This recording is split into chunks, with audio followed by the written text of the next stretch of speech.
AI has entered the public space with governments around the world trying to devise plans to promote AI adoption and coming up with regulations to limit its unintended uses.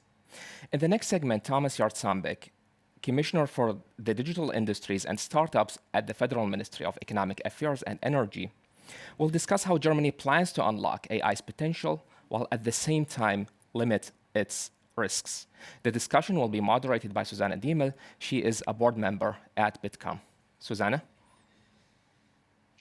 Yes, hi everybody. I'm very pleased that I can introduce to you Thomas Jarzombek, the Commissioner for Digital Industry and Startups, and also coordinator of the German aerospace policy at the Ministry for Economic Affairs and Energy. And coming from the beautiful town of Düsseldorf, he is a member of the German Bundestag since 2009. And before he was called into the ministry, he was a spokesperson for the CSU parliamentary group, the Digital Agenda Committee. But before your political career, Thomas, you already started your own IT service company, being a student of economics. And I think one can still feel that when you talk to you about digital policy. So we are very curious what you will tell us, as we know that you aim to make the digital market even more accessible for startups and also to improve the policy environment for an international market. So we are very curious what you will tell us on how we will unlock the innovative potential of AI while also addressing its risks. So the floor is yours. So dear Susanne, ladies and gentlemen, thank you very much for giving me the opportunity to speak here today. And I can bring you the best wishes from our Secretary for Economic Affairs, Peter Altmaier, who's very much in favor of AI and especially Gaia X, which is, so to say, his most favorable project that he's longing for. And today, I don't think that you need me to explain how important AI is. And this is not only a future technology, it's a technology of today. And a lot of products, innovative products that we can buy today, or that services that we can subscribe, they consist out of routines from AI. And so AI is not a future technology, it's the technology of today.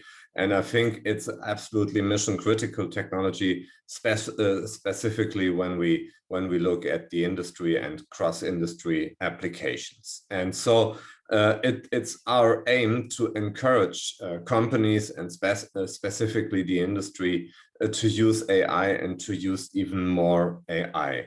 And when we look at the current COVID-19 situation, then we can see that it's important to strengthen our digital skills, our innovative skills, because this fosters much more change in the whole economy, and we have to find the right solutions for that. So, in the result, we updated our national AI strategy to make clear that AI is also an objective of the German federal government, and it's important for us. And we spend a lot of money on that. In the meantime, it's around 5 billion euros, which is quite a strong amount. And we have furthermore initiatives beside of the AI strategy where we invest in innovation. For instance, we take 2 billion euros for a quantum computer, which is also key, also in terms of AI. And we invest, for instance, 7 billion euros on hydrogen, or we invest a lot in 5 and 6G technologies and Open RAN and all this stuff. And so we have a huge innovation agenda, and AI is one of these topics right now here. So we have some focuses when we look at our economy here. I mean, the heart of the German economy are the SMEs, and 99% of all companies in Germany are SMEs. And for us, it's important to encourage all these SME companies when it comes to AI. And a study published by the federal government at the end of March of the last year shows that only 6% of all these companies survived using AI. and these are too few. So we have to get better here. And our ministry designated a number of support programs for startups and SMEs in order to remove even these obstacles to transfer and use AI more in companies than we see it today. So I want just briefly to name some of these. So the first, and I think the most important thing, is our new future fund with 13 billion euros. 30 billion euros, this is the largest initiative all over Europe. We are, as I hear it, 6 times as big as the French initiative. And with these 30 billion euros, 10 billions from the monies from the government and 20 billion that we incentivize from private investors. These 30 billion euros will help startups to make and to build completely new technologies. And AI is one of the specific topics of that. And we are starting at these days with our deep tech fund, and this is even more focused on investing in technologies which need more scientific programs and a longer runway, but have a bigger impact of our future. We have furthermore programs. We will start with the 4th High-Tech Gründer Fund, and we make a 2nd Coparian Fund, and a lot of more. And even our Exist program, which helps to found companies out of universities, they become a specific focus on AI. We also optimize our German accelerator, which is a program that helps to bring founders and startups to other countries and to give them a larger perspective and help them also to access markets specifically in the United States or in Israel. And so we also set here an AI focus. And to address, again, all of these SME companies that we see, we have around 70 special AI trainers at 16 Mittelstand 4.0 competence centers all over Germany that will encourage the SMEs and show them how to start into AI for their own businesses. And it's important to get more traction on that, and therefore the Mittelstand 4.0 competence centers, they also support and initiate train-the-trainer programs for the chambers, which play a central role in the German SME ecosystem, like the Industrie- und Handelskammern and the Handwerkskammern for all the ones that are comfortable in the German structure. So, you know, this is really important. And this is at a point where you can actually address all these even smaller companies. And so this is our current focus. And with this, we want to enable more of these specifically smaller companies to use AI. So then it comes to the European approach, and when establishing and expanding AI ecosystems, I believe nobody can really be successful with just a national strategy. We need a European approach on that. So I think this is clear, and therefore it is good that the EU Commission says so. We are going to make AI made in Europe, and we need to foster, I think, technological innovations first here. So this is what I want to say, want to make very clear. We need to foster innovation and technology first. This is important, and only second to look at the risks. My impression is that there are actors on this field who look more on the risk side than on the innovation side. And this is not and this is not the perspective of our ministry. And so therefore we welcome that the European Commission will present its AI package soon today, as I hear. And the review of this coordinated plan will allow joint actions and structured cooperation between the member states and the European Commission. And a close collaboration is here key to the EU's global competitiveness and the leadership and all these things around. And we provide also good ideas and initiative to that. As in the beginning, I already mentioned Gaia X. So this is the favorite project of our secretary, of Peter Altmaier, and Gaia X, I think, is a good way to enable European companies to present them better in this AI ecosystem as we build an interoperable framework where this fragmented market of cloud services can bring services that can compete even with larger competitors from overseas. So this is our aim here in that, and we need a trustworthy infrastructure. This is our second aim, a trustworthy infrastructure. And so I think it's important for the EU Commission to start here even more initiatives that will enable our companies. But if we look at the regulative side, then I think we have to take some learnings from the GDPR. And learnings from the GDPR, from my point of view and our point of view, is that regulation has to be clear. This is my central concern, and that's what I hear, specifically when we look at smaller companies or when we look at startups, companies that don't have a legal department consistent out of 100 lawyers. For them, a lot of these regulations or some of these regulations or something in between in the GDPR are not clear enough. They don't know exactly upfront what is possible to do and what is not possible to do. And I think this is absolutely key for every kind of regulation when it comes to AI from the European Commission. It needs to be a clear framework even for companies that don't consist out of lawyers. So the next thing is we have to look at things that are possible. What I mean is promoting regulatory sandboxes and experimentation clauses. So we need enough space to really do new things. And when it comes then to the question, so how many risk classes do you need? So this is also being discussed. I believe the more risk classes you build, the more bureaucracy you also build.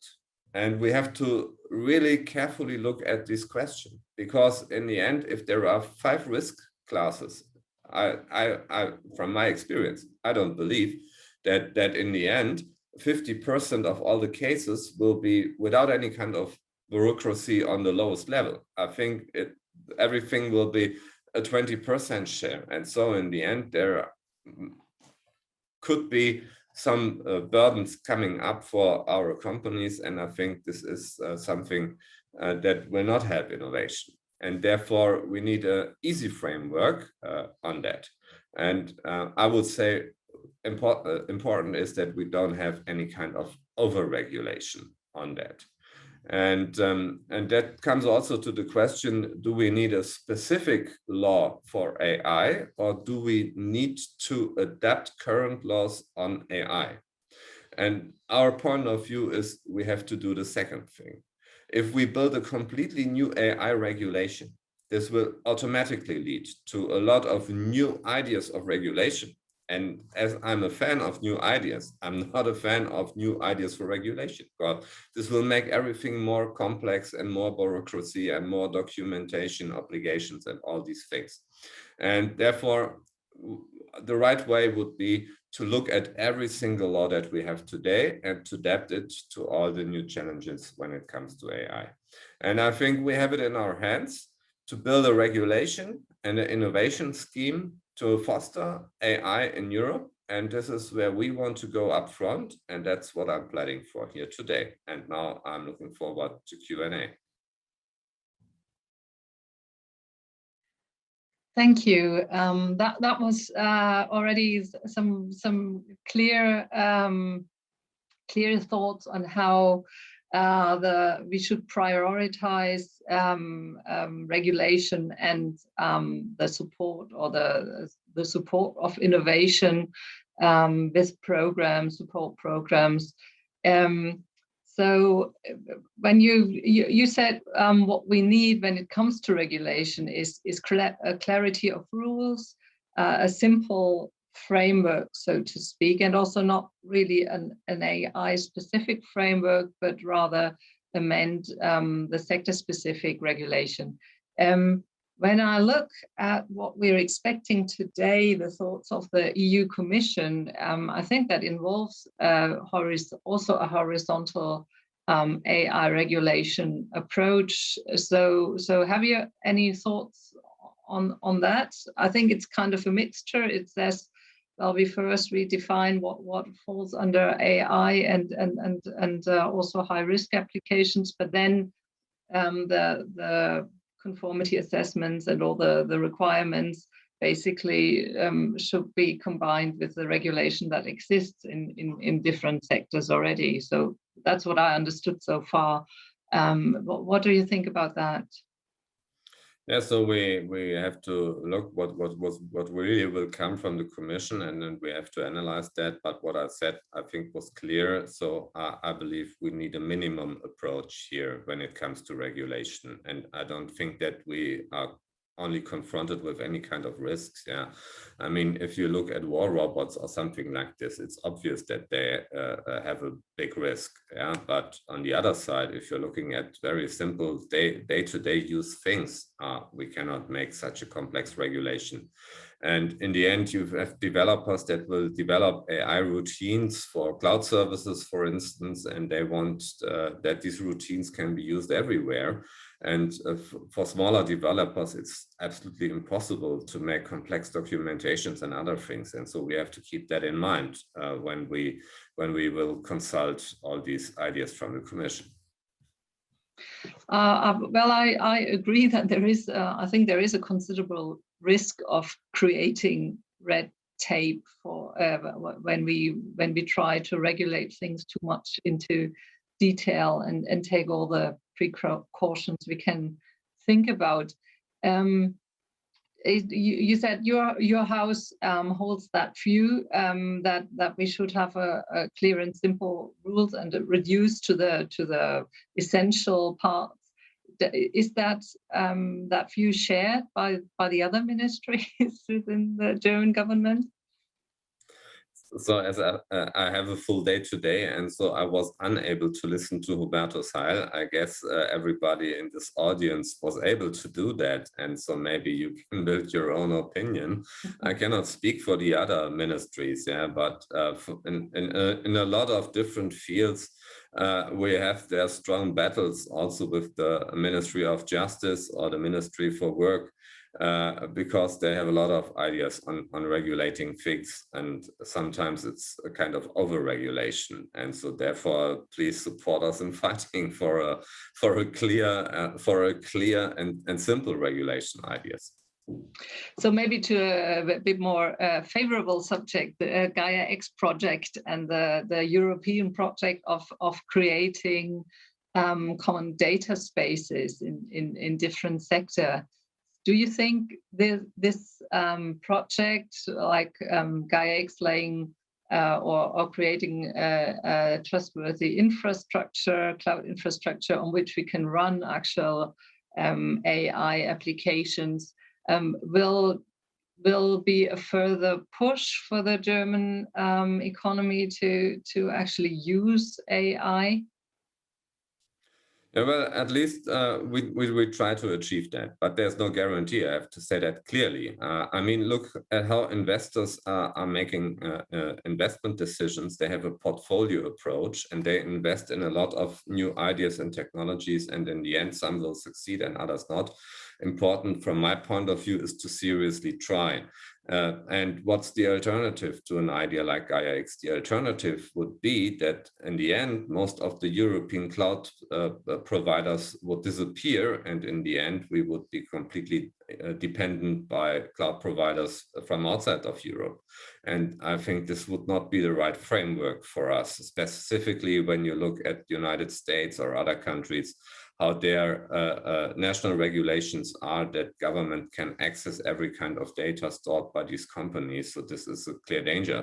Also when we look at government data and where this is going to be stored, but also the data from all of our companies, our SMEs, our institutes for technology and so on. And therefore, I think it's a good idea. And it's a different approach than other things that we've done in the past. In the past, there was the idea of combining companies to build a single instance. And I don't think this is the right way, because you need a lot of reorganization, and instead of focusing on innovation, these companies are being forced to look at their reorganization, and with all the war that can consist of bringing different departments together and so on. And so the idea of Gaia-X is a different one. We build a framework of interoperability, and therefore every company will stay as it is. They can make their own business decisions, and they can also decide for themselves if they want to go together with their competitors. But in the end, they can build a bigger ecosystem together. And from my point of view, I think the main advantage of AWS and others is that they can attract the developers. And a developer can monitorize applications very well on these platforms. And therefore, we need a structure where developers also can monitorize their efforts in this European ecosystem. And this is important. If we don't win the developers, we will lose the battle. Do you think that project will also maybe bring the European market players closer together, like European companies, but also maybe the cooperation between the European governments? Yeah, I guess that's obvious. We are talking a lot to France, and Peter Altmaier has a very good contact to Bruno Le Maire, the French minister. And so we are there in a good dialogue, and we're doing things together, not only Gaia-X and others. If you look at the battery cells, for instance, there we have a common initiative with France. And I think this is obvious, a good idea to do this. Yes, and the companies also. I mean, Gaia-X, the structure of Gaia-X, that it's an association of Belgian law, and in the bodies of this association, there are all the representatives of the companies from all over Europe, from French companies, German companies, and companies of other states that are engaging in Gaia-X. So it is often said that the maybe B2B applications might be really important field for German and European companies to build up new appliances, new business. Do you see any special sector where maybe Germany has really good chances by applying AI to become or stay a really important player? I think you cannot recognize single sectors because we have so many fancy new startups. If you look, for instance, at the eVTOLs, the air taxis, or rockets, or companies like Celonis, for instance, they're doing software technology with AI, and furthermore. And so we have a completely new generation of new startups, and there soon a lot of them are unicorns. I think we are #1 in Europe when it comes to the amount of unicorns, and we have a lot of soonicorns, the ones that are aiming to get the next unicorn status. And I think this is the change in the economy. I mean, the legacy companies, they have to shape themselves, and some will do better than others. And we need new competitors with new ideas that are going to approach them. And this is the reason why we started this 30 billion future fund to enable more founders to start their businesses here and to scale specifically their businesses. So this is, I think, our biggest task here. Yeah, and so I'm confident that we have a good market position. I don't share the view that there is this business market and this consumer market, because if we come back to the cloud question again, you see that the consumer market, like Amazon, they created a framework which is now very strong for the business market with AWS. So, and the idea that some people have that you can split this and divide, and so say we only make business and consumer markets are others doing. I don't believe that this is true for every segment and for the future. And I believe if you're strong in consumer, you develop a lot of technology and have a lot of developers, and therefore maybe it's pretty easy also to get into this business market. And so I believe it's for us important also to have the access to the end user and to be strong there on the consumer side. So I'd love to discuss this further with you, and also how to scale up new soonicorns for the European market. But I think our time is up. Yes. So thank you very much for being with us today and sharing your views. Thank you, Thomas Jarzombek. It was a pleasure. Thanks.